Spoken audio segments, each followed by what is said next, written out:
You know that feeling, right? You're in a relationship and that little voice pops up. Is this right? Are they really the one for me? Look, a little doubt is totally normal. It's even healthy. But what happens when that doubt isn't just a passing thought? What happens when it gets stuck on a relentless loop, just consuming everything? Today, we're going to walk that very fine line between normal relationship concerns and a specific kind of OCD that can turn love into a minefield of anxiety. Oh man, we've all heard this a million times. It's in every movie, every love song, every story we grow up with. This idea that true love shows up like a lightning bolt, and with it comes this feeling of just absolute, 100%, unquestionable certainty.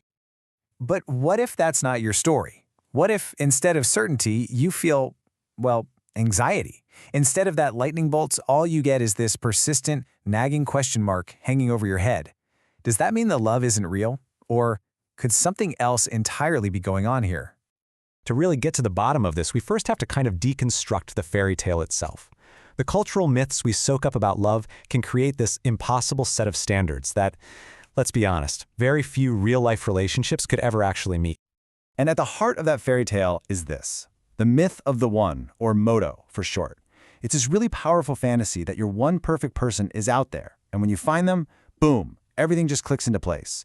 It's a beautiful idea, for sure, but it often clashes head-on with the messy, complicated, and wonderful reality of actually building a life with another person.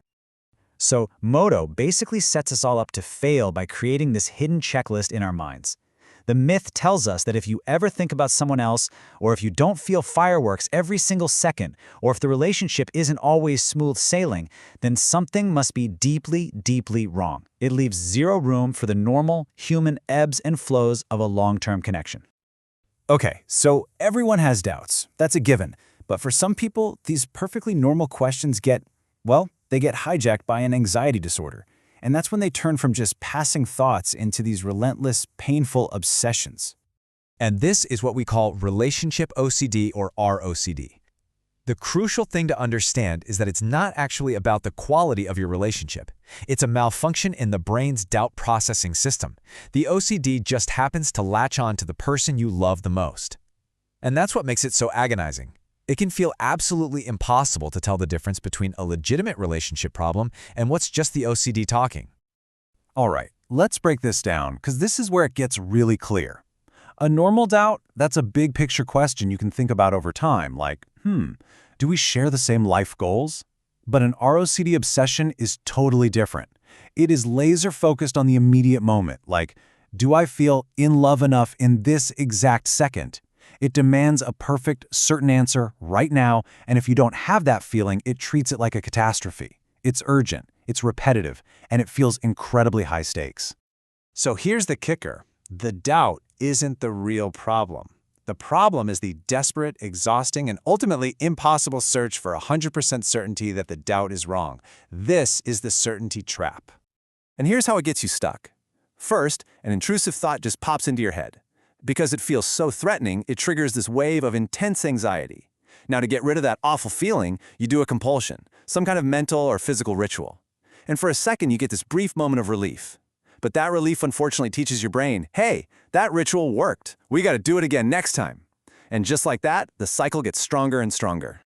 And a lot of these compulsions are totally invisible to other people. They're not just about asking your partner, do you really love me, over and over again.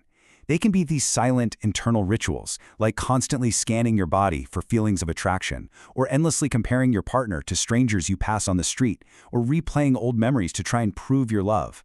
They are all just attempts to find that certainty that doesn't exist. And that really gets to the core of it all. Your brain is demanding something that simply isn't real. You can't be 100% certain about anything in the future, and especially not something as fluid and complex as love. The search itself, that's the trap. So, if the search for certainty is a game you literally cannot win, we need a new plan. And this involves a pretty radical shift, moving away from constantly analyzing your feelings and moving toward focusing on your actions. I mean, seriously, what if we're asking the completely wrong question this whole time?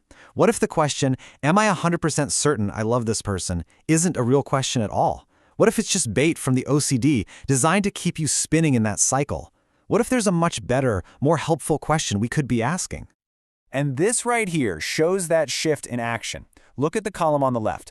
Those are the questions that fuel OCD. They're all about monitoring these fleeting internal feelings. But on the right, you have questions based on your values. They're focused on your chosen actions, on your character.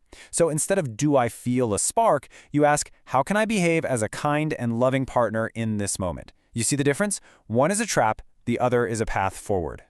See, values aren't feelings. They're not goals you can just check off a list. They are your chosen direction. Think of it like a compass. You choose to head west. Some days that journey is going to be sunny and easy.